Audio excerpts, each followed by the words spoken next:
Buenos dias. Good morning, everyone. Unfortunately, that's where my Spanish skills end, so apologies that I'll be speaking to you for the next 20 minutes or so in English. But as was said, my name is Kyla Reid. I'm from the GSMA and lead our work on humanitarian innovation. And I'm really glad to be here and to see so many people enthusiastic about learning more about the potential of big data for social good. I've been watching the different ways that the mobile industry can have an impact on improving resilience to climate change and improving preparedness and response to humanitarian emergencies for the last 7 or 8 years. So it's really exciting to see some of the momentum that this topic has. So this morning I'm going to talk a little bit about how GSMA is approaching mobilizing the mobile industry around humanitarian emergencies. So what broadly are we doing to use the power of technology to affect positive outcomes for people affected by crisis? And then how specifically are we trying to sort of catalyze a global approach towards sustainable and systematic big data for social good? So hands up, how many people know what the GSMA is already in the room? Okay, we've got, oh, that's better than usual. So the GSMA is the industry association for mobile operators around the world, and we unite 800 mobile network operators with around 300 or so kind of technology companies, software developers, hardware manufacturers.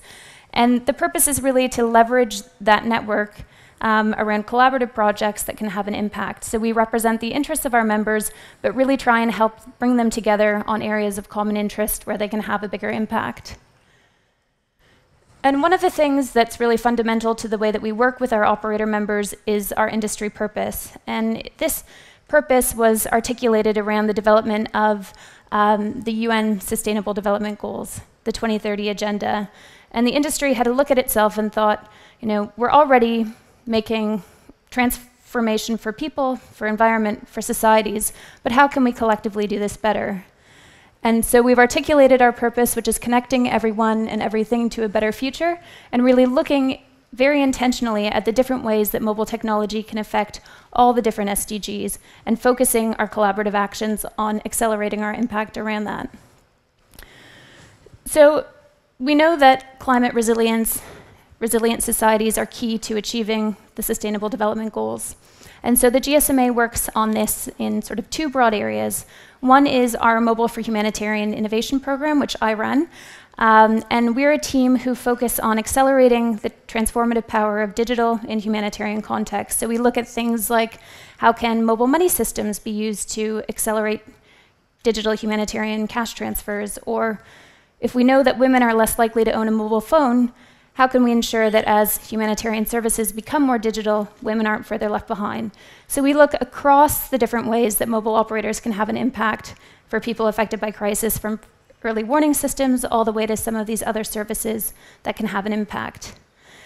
The second way we mobilize our members is around our Big Data for Social Good Accelerator. And this year we're focusing on climate resilience and on disaster preparedness.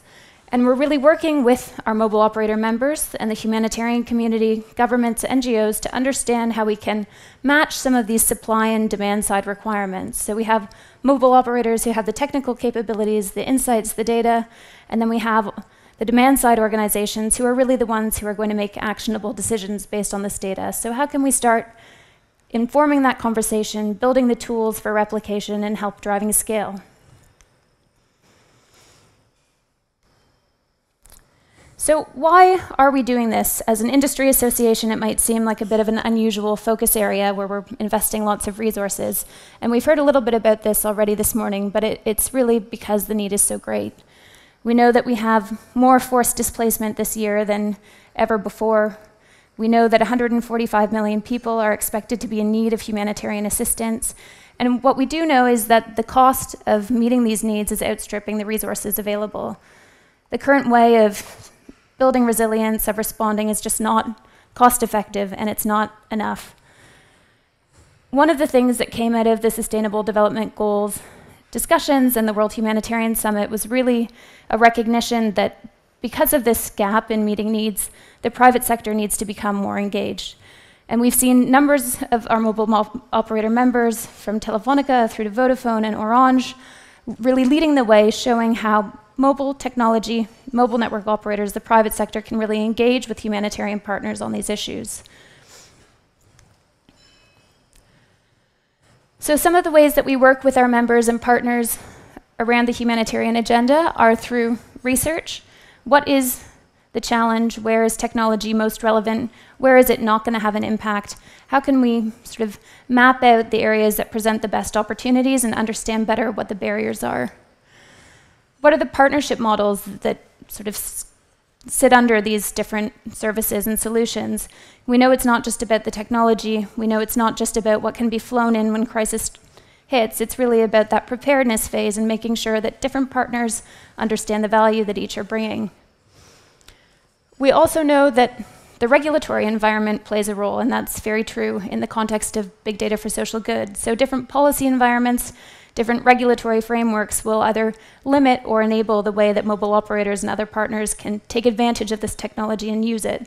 So we work with our members to try and create more enabling environments to ensure that this technology and the insights from mobile big data can be used.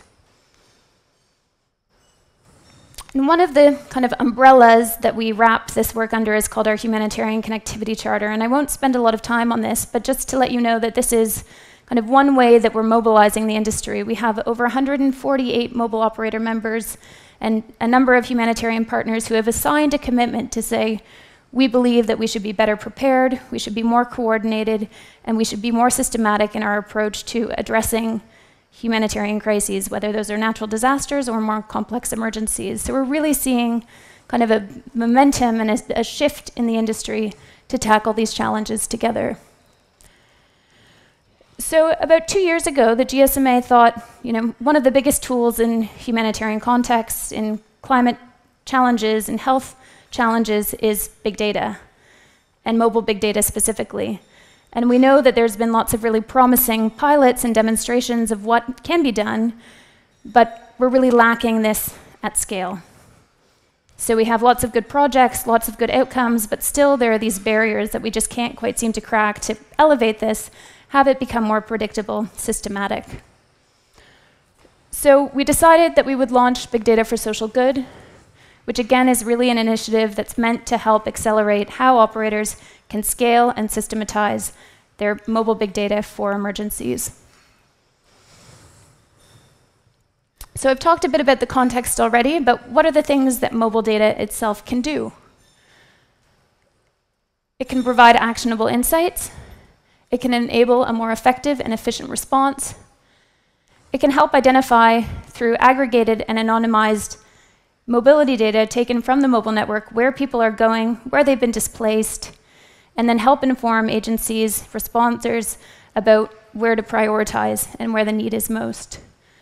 It has applications across the disaster life cycle, from preparedness through to response and recovery.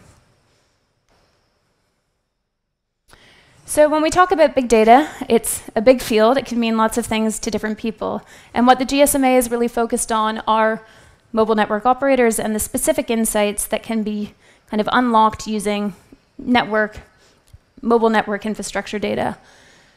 One of the things that's really critical for GSMA and for all of our members who undertake this work is that these insights are generated in a way that protects user privacy, that is best in class in data protection, that is aligned with prevailing regulatory frameworks, and that meets the needs of those who are seeking to use this. So we've structured the initiative around 3 key pillars. The first is the ecosystem, and this goes back to the partnership challenge that I meant. So we have a group of 20 mobile operators and growing who make up our task force. And this group really works together to share best practice, to coordinate on the kinds of projects that they're implementing, to create a community of practice where some of these learnings can be applied more rapidly, and to identify which kinds of use cases and what kind of barriers they can collaborate on. We then have an advisory group made up of 11 humanitarian organizations, and they're really informing us on what are the needs on the ground. If I'm sitting in UNICEF, if I'm sitting in the World Health Organization, what do I need to know, and how do I think mobile data and insights can help me? We know that we get a lot of requests for this data, And there's a lot of capacity building that we need to do between different sectors, between the private sector and mobile operators, between the humanitarian community to help them understand what the value is, how it can be applied, what the needs are, and what the conditions are in which this data and the insights from it can be shared or not. So through the ecosystem model, we create a sort of common framework for these two sectors to coordinate, to come together, and develop more systematized approaches. The second way we work is through developing best practice. So we've developed a code of conduct for our members who are working on these projects.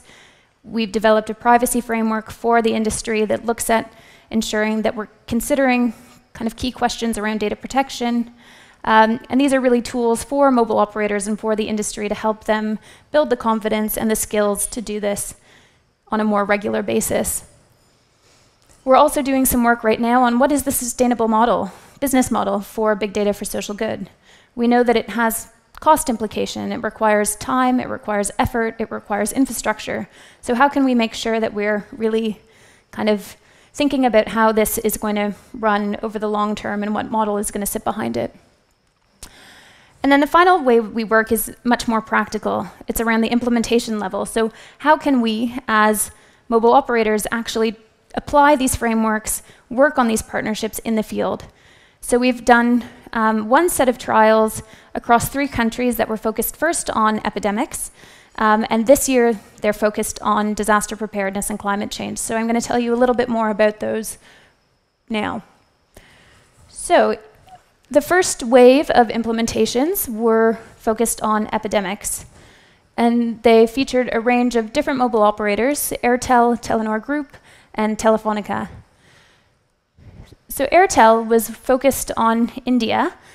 They worked with the World Health Organization, the International Telecommunications Union, and the GSMA on trying to understand how big data and insights from mobile big data could be applied to the challenge of tuberculosis. So almost 3 million new cases of tuberculosis in India every year. The national government, the Ministry of Health, has a public health strategy to try and tackle it. And what we were really exploring was how can we use insights from mobile big data about population mobility to understand better what the transmission paths and behaviors are that lead to these cases kind of growing year on year. And equally, once we do know where people are going, where they're living, where they're working at an aggregate level, how can we better target our response through vaccination campaigns, through anti-smoking promotion campaigns, and through other health services that we couldn't have done before because we didn't know where the needs were greatest. Another project that we've been working on with Telenor and their partners at Harvard is around multi-drug resistant malaria. So we know that increasingly people are not responding to the tablets that they take for malaria treatment. We know that in many developing countries, malaria is a huge health burden, leads to enormous amounts of unnecessary death and suffering, and it's spreading across borders. So what about big data? What about looking at how applying insights around population movement and overlaying that with information that we have about how the disease spreads and what season it is most common in, and mashing those things up together to paint a better picture of where are the risks, where are the hot spots, what's happening on a seasonal basis, and how can we then better equip ourselves through our health strategies to respond. The third project was led by Telefonica. And this really focused on air quality, which according to the World Health Organization is one of the 4th largest factors for human health and well-being. In lots of municipalities and big cities, we know that the air quality is sort of on the decline. Pollution is a real concern. And monitoring it is costly. It's expensive. It requires lots of different sites, lots of different kind of fixed point air quality sensors and manual surveys of traffic.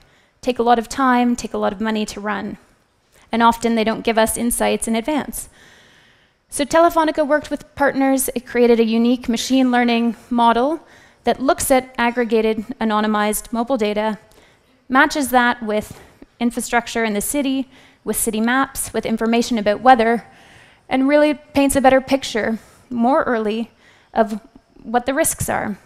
So if I'm somebody who has asthma, I can probably get better information about where the hot spots are that I should avoid and what the weather conditions are ahead of time. So we've just published a case study today on the GSMA website that outlines some of the impact of this project, which is it's more cost effective and it enables much earlier preventative action, but also outlines the different steps in the partnership that enable this project to work. This year, our focus, as I mentioned, is really doubling down on disaster preparedness and on climate change. So the notion for the Big Data for Social Good Accelerator is really to move from sort of a few operators doing really impactful stuff to how can we get, at an industry level, more examples across geographies and across different use cases where mobile big data is being applied. So this year, the implementations are, again, one led by Telefonica and LATAM, looking at flooding and climate impact. One in Japan, where 3 operators are collaborating on earthquake preparedness, and I'll talk a little bit more about that in a moment. In Russia, where we're looking at building the capacity of one of the mobile operators to prepare them to do mobile big data and analytics. And in Turkey, working with national authorities and mobile operators there on earthquake preparedness as well. So in Japan, we know that there are many risks and frequencies of earthquakes. The triple disaster a few years ago really kind of put into focus just how much destruction these emergencies can have. And the 3 operators in Japan have decided that actually this presents a collaborative opportunity for them to make a difference. So they're working with the local cabinet office and other authorities locally to try and look at how their mobility data, again aggregated and again anonymized, can help with real-time and predictive analysis of population locations as well as transportation routes. Because one of the things that we know about earthquakes is that when they strike, roads, trains, regular transport aren't accessible like they normally are. So how can we figure out where the blockages are? How can we inform authorities, inform populations about where to go, what the alternative safe routes are, in a more quick and efficient way? So one of the impact indicators that we're looking for in this project is really how many people in the affected region at the time of disaster were there and where have they been displaced to, which transportation routes are available, and in the case of a significant emergency, how can we use this insights, use this data to help make more efficient, quick, and predictable responses. So we're really excited about this set of projects and really seeing our members and their partners demonstrate the value that mobile big data can have in addressing some of these climate-related challenges as well as natural disasters. So through our work over the past few years on this topic, we've seen what some of the barriers are, and I'm sure we'll hear about a few more of them this morning. But we've looked at some of the recommendations that really need to sit under these projects to make them successful, and some of the things that we're driving at as the GSMA to make sure that these can scale. So one I mentioned already is identify and build sustainable business models. So GSMA is doing some research on this right now, and it will come out later this year as publicly available. It really helps articulate what are the business models that will sit under Big Data for Social Good. How can we justify our investment? How can we have these conversations with partners up front so that we're building sustainability into these projects? The second is cooperation between the supply side, which in this case is mobile operators, and the demand side, which may be government agencies, it may be humanitarian agencies, it may be NGOs. How can we ensure that the solutions that we're developing within the industry are fit for purpose? And how can we ensure that the needs of this humanitarian or NGO community are well articulated so that operators know how their insights are being used, what the impact is, and how to develop them so that they're meeting needs? The third is building capacity in the right places. We know that there is a spectrum of capabilities. There are some mobile operators who are very far ahead, leading the way on these issues, like Telefonica, and there are others who are just kind of waking up to the opportunity.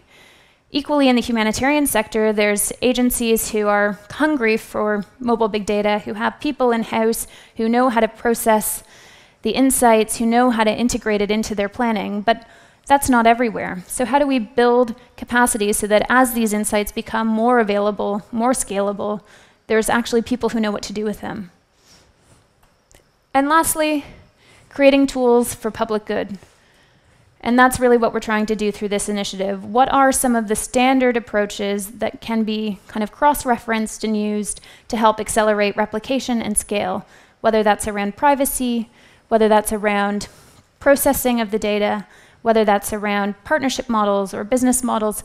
How can we create either platforms or toolkits that help build that capacity, build better preparedness, and ensure that this data is more readily available when it's most needed? So I'll stop there with about 8-9 minutes to go and take any questions that anyone has. Any questions? Yep. I want to make a question. When we're talking about GSMA, so when you're talking about the data of the initiatives with the operators in GSMA, in that sense, how you, for example, are just working with external data sources or external partners that can help, because I think is a pretty endogamic kind of, so in all the things that you mentioned before, there are other angles that could be worked together, and I think there you will find a lot of answers. How you're just enabling this partnership with other actors that can bring other data that could be correlated with that in order to help to be more effective. Great, thanks for the question, and that's an excellent point that I should have emphasized, that insights from mobile data is useful in some contexts in and of its own self, but really where the value comes is layering it with additional adjacent data sets, whether that's weather data or health data, and a lot of that comes from partners because mobile operators often don't have that data themselves. So all of the projects that I mentioned are done in partnership with either national health authorities or national meteorological authorities or UN agencies, and that's really the function of our task force and our advisory group. It's to kind of match make to say, you know, we have this set of insights based on the use case that we're talking about, so based on the challenge that we're trying to address, and based on kind of our relative competencies, what can you bring to the table? So do you have epidemiological data? Do you have weather data? Do you have beneficiary needs data? And really look through those partnerships at making sure that all of that is brought to the table. Any other questions?